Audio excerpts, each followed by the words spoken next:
अरे क्यों रुक जाते हो 4 दिन की मेहनत के बाद की, अरे क्यों रुक जाते हो 4 दिन की मेहनत के बाद, अरे वक्त लगता है बीज को फसल बनने में। हेलो फ्रेंड्स, मैं सोनू कुमार, स्वागत है आप सभी का हमारे यूट्यूब चैनल में। तो दोस्तों, आज की इस वीडियो में हम लोग बात करेंगे हिंदी व्याकरण के बारे में, जो सभी बोर्डों के लिए काफी महत्वपूर्ण है। और इस वीडियो में हम बात करेंगे समास के बारे में। फ्रेंड्स, इस वीडियो को आप लोग देख लोगे तो आपका 5 नंबर क्लियर होने वाला है। इसके लिए हमने काफी अच्छा ट्रिक बनाया है। तो चलिए ज्यादा देर न करते हुए वीडियो की शुरुआत करते हैं। फ्रेंड्स, यहाँ पे लिखा गया है समास। क्या लिखा गया है? समास। हिंदी व्याकरण जो सभी बोर्डों के लिए महत्वपूर्ण है। समास ट्रिकी वीडियो। फ्रेंड्स, एक ट्रिकी वीडियो है, ठीक है। तो चलिए इसे एक एक करके समझने की कोशिश करते हैं। यहाँ पे लिखा गया है समास, अर्थात हम लोग समास पढ़ रहे हैं। जब मुझे पता नहीं है कि समास किसे कहा जाता है, तो इनसे रिलेटेड प्रश्न बोर्ड में आएगा तो हम कैसे बनाएंगे। तो चलिए सबसे पहले समास किसे कहते हैं इसे समझने की कोशिश करते हैं। समास किसे कहते हैं? दो या दो से अधिक शब्दों से मिलकर बने नए शब्द को समास कहते हैं। अर्थात जब दो शब्द मिलकर एक अलग नया शब्द बनता है, उसी को समास कहा जाता है। तो फ्रेंड्स, मैं उम्मीद करता हूं कि आप लोग समझ गए होंगे। अब चलिए फ्रेंड्स, इनसे जुड़ी नेक्स्ट पॉइंट को देखते हैं। नेक्स्ट पॉइंट है कि समास के 6 मुख्य भेद होते हैं। क्या? समास के कितने प्रकार के होते हैं? तो 6 प्रकार के होते हैं। तो आप लोग बोल रहे होंगे कि सर आप तो कहें ट्रिक की वीडियो है, लेकिन ट्रिक कहाँ बता रहे हैं? देखिए, हम आपको बता रहे हैं। देखिए, मास का मतलब क्या होता है? महीना, ठीक है। तो महीना कितने होते हैं? तो कुल महीना 12 होते हैं। तो 12 के अधिया कितना होता है? तो 6। कितना होता है? 12 का अधिया तो 6। तो समास कितने प्रकार के हो गए? 6 प्रकार के हो गए। तो फ्रेंड्स, मैं उम्मीद करता हूं कि आप लोग समझ गए होंगे। अब चलिए फ्रेंड्स, 6 प्रकार के समास के नाम जानते हैं। यहाँ पे लिखा गया फर्स्ट समाज का नाम अव्ययी भाव समाज, सेकेंड का नाम है तत्पुरुष समाज, थर्ड का नाम है कर्मधारय समाज, फोर्थ का नाम है द्विगु समाज, फिफ्थ का नाम है द्वंद्व समाज और सिक्स्थ का नाम है बहुव्रीहि समाज। और इसको याद करने के लिए भी हमने ट्रिक बनाया है। उस ट्रिक का नाम क्या है? द्वंद्वी अब तक। देखिए, द्वंद्व से हो जाएंगे द्वंद्व समाज, दी से हो जाएंगे द्विगु समाज, और से क्या हो जाएंगे? अव्ययी भाव समाज, ब से क्या हो जाएंगे? बहुव्रीहि समाज, तो से क्या हो जाएगा? तत्पुरुष समाज, और क से हो जाएंगे कर्मधारय समाज। याद करने के लिए आप लोग ट्रिक को याद रखिएगा, द्वंद्वी अब तक। तो फ्रेंड्स, मैं उम्मीद करता हूं कि आप लोग समझ गए होंगे। अब चलिए फ्रेंड्स, ये 6 प्रकार के समास को एक एक करके समझने की कोशिश करते हैं। यहाँ पे सबसे पहला समास का नाम लिखा गया है अव्ययी भाव समाज। क्या लिखा गया है? अव्ययी भाव समाज। फ्रेंड्स, अव्ययी भाव समाज किसे कहा जाता है? चलिए इसे भी समझते हैं।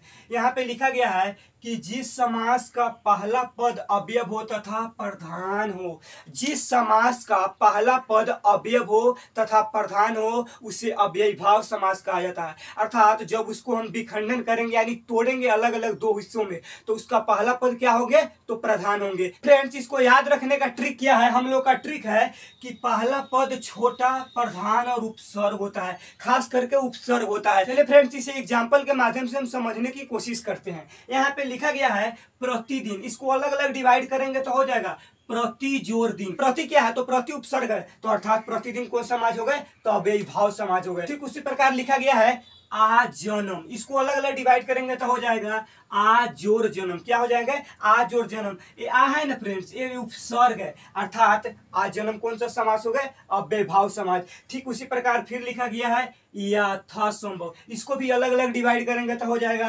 यथा जोर संभव। यथा भी क्या है? एक प्रकार की उपसर्ग है, यानी अव्ययी भाव समाज। आप लोग याद रखिएगा कि इसका पहला पद छोटा, प्रधान और उपसर्ग होता है। जिसमें उपसर्ग लग गया तो समझ लेना कि फ्रेंड्स वो अव्ययी भाव समाज है। तो फ्रेंड्स, मैं उम्मीद करता हूं कि आप लोग इसे समझ गए होंगे। अब चलिए फ्रेंड्स, नेक्स्ट समास के बारे में पढ़ते हैं। नेक्स्ट समास का नाम है तत्पुरुष। क्या नाम है?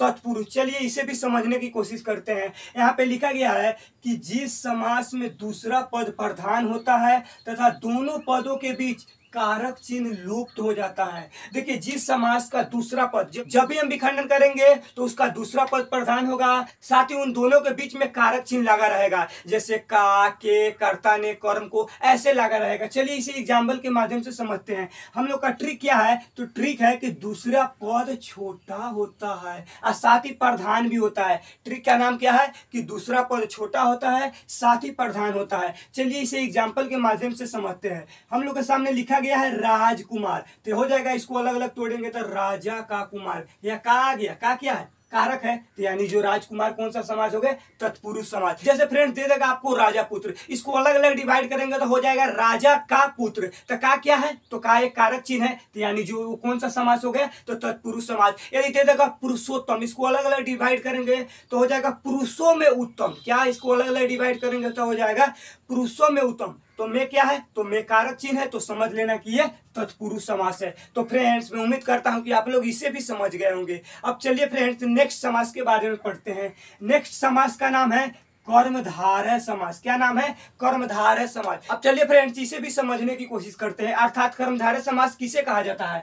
तो यहाँ पे लिखा गया है कि जिस समास का उत्तर पद प्रधान होता है उसे कर्मधारय समास कहा जाता है। देखिए उत्तर पद का मतलब होता है यानी दूसरा पद प्रधान होता है। जब भी हम उसको डिवाइड करेंगे तो उसमें दूसरा पद प्रधान होगा, तो समझ लेना कि वो कौन सा समास है, कर्मधारय समास है। देखिए फ्रेंड्स इसको पहचानने के लिए हमने ट्रिक बनाया है, उस ट्रिक का नाम है इसका पहला पद विशेषण होगा। क्या, फर्स्ट ट्रिक है, इसका पहला पद विशेषण होगा, साथ ही दूसरे पद की तुलना की जाएगी। देखिए इसका फर्स्ट ट्रिक है कि पहला पद विशेषण होगा, साथ ही इसमें दूसरे पद की तुलना की जाएगी।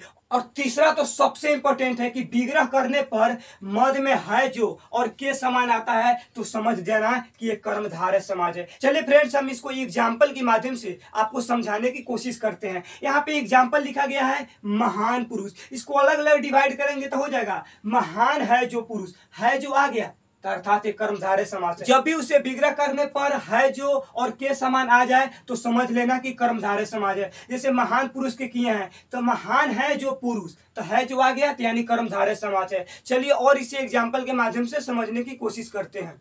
जैसे दे देगा मृग नयन, तो मृग के समान नयन, तो के समान आ गया तो समझ लेना कि ये कर्मधारय समास है। तो फ्रेंड्स मैं उम्मीद करता हूं कि आप लोग इसे भी समझ गए होंगे। अब चलिए फ्रेंड्स नेक्स्ट समास के बारे में पढ़ने की कोशिश करते हैं। अगला समास का नाम है द्विगु समास, अर्थात द्विगु समास किसे कहा जाता है, चलिए इसे भी समझते हैं। यहाँ पे लिखा गया है कि जिस समास का पहला पद संख्यावाचक हो उसे द्विगु समास कहा जाता है। देखिए इसको याद कैसे रखेंगे, गु का मतलब क्या होता है, गुना, अर्थात इसमें संख्या का गुना होता है। चलिए इसे भी एग्जाम्पल के माध्यम से समझने की कोशिश करते हैं। ट्रिक क्या है, तो हम लोग का ट्रिक है कि संख्या वाले शब्दों का प्रयोग होता है। जैसे उसमें जब हम अलग अलग डिवाइड करेंगे तो 2, 3, 4, 5 ऐसे संख्या का बोध होगा तो समझ जाइएगा वो कौन सा समास है, तो वो द्विगु समास है। चलिए इसे एग्जाम्पल के माध्यम से समझने की कोशिश करते हैं। देखिए यहाँ पे लिखा गया है जैसे चौराहा, इसको अलग अलग डिवाइड करेंगे तो 4 राहों का समूह, तो 4 आ गया तो समझ जाएंगे कि वो कौन सा समास है, द्विगु समास।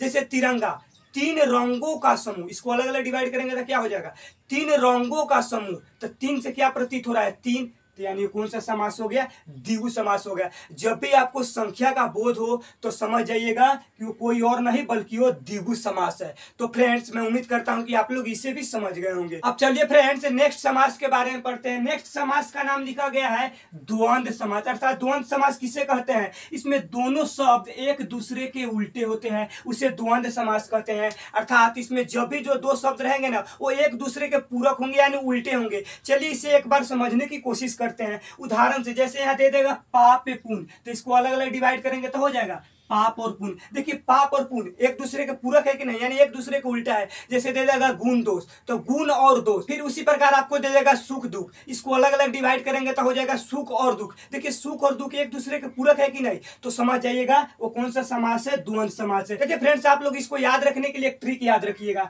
कि ये जब भी दोनों शब्द दिए रहेंगे उसके बीच में योजक चिन्ह लगे रहेंगे। जैसे इसको योजक चिन्ह बोला जाता है। जब भी आपको योजक चिन्ह लग जाए, जैसे माता पिता, चाचा चाची, काका काकी ऐसे रह जाए यानी योजक चिन्ह बीच में लगा हो तो समझिएगा कोई और समास नहीं बल्कि वो द्वंद्व समास है। तो फ्रेंड्स मैं उम्मीद करता हूं कि आप लोग समझ गए होंगे। अब चलिए फ्रेंड्स नेक्स्ट समास के बारे में पढ़ते हैं। नेक्स्ट समास का नाम है बहुब्रीहि समास, अर्थात बहुब्रीहि समास किसे कहा जाता है। देखिए इस समास में कोई भी पद प्रधान नहीं होता है और जब दोनों पद मिलकर तीसरे पद की ओर संकेत करती है। अर्थात बहुब्रीहि समास में कोई भी पद प्रधान नहीं होता है, लेकिन जब दो शब्द मिलता है ना तो वो किसी तीसरे शब्द की ओर संकेत करती है। चलिए फ्रेंड्स इसे एग्जाम्पल के माध्यम से समझने की कोशिश करते हैं। जैसे दे दिया जाएगा लंबोदर, इसको अलग अलग डिवाइड करेंगे तो हो जाएगा लंबा है जो उदर जिनका, अर्थात गणेश जी। देखिए इसमें है, इसको डिवाइड कर रहे हैं तो इसमें कोई भी पद प्रधान नहीं हो रहा है, लेकिन कोई तीसरा शब्द आ रहा है यानी कोई तीसरा पद आ जा रहा है।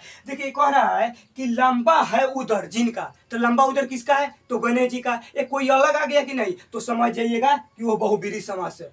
चलिए फ्रेंड्स, इसे और एग्जाम्पल के माध्यम से समझने की कोशिश करते हैं। यदि आपको दे देगा 10 आनंद, तो इसको अलग अलग डिवाइड करेंगे तो हो जाएगा 10 है आनंद जिनके, तो किसका 10 आनंद है? तो रावण के। फ्रेंड्स, इसमें कोई अलग पद प्रधान हो रहा है तो समझ जाइएगा कि वो बहुब्रीहि समास है। ठीक इसी प्रकार देगा गिरिधर। गिरिधर किसे कहते हैं? गिरी को धारण करने वाले को गिरिधर कहते हैं। तो कौन है? तो कृष्ण जी है। तो ठीक उसी प्रकार समझ जाइएगा कि इसमें अलग पद प्रधान होगा। जब भी हम इसको डिवाइड करेंगे तो इसमें पता नहीं चलेगा कौन पद प्रधान है, लेकिन कोई अलग शब्द इसमें शामिल हो जाता है। तो फ्रेंड्स, मैं आशा करते हैं कि आप लोग समास को अच्छे तरीके से समझ गए होंगे और उम्मीदें भी करते हैं कि आप लोगों को आज का वीडियो काफी अच्छा लगा होगा। यदि वीडियो अच्छा लगा है तो चैनल को सब्सक्राइब करके बेल आइकन को दबाना ना भूले। तब तक के लिए जय हिंद।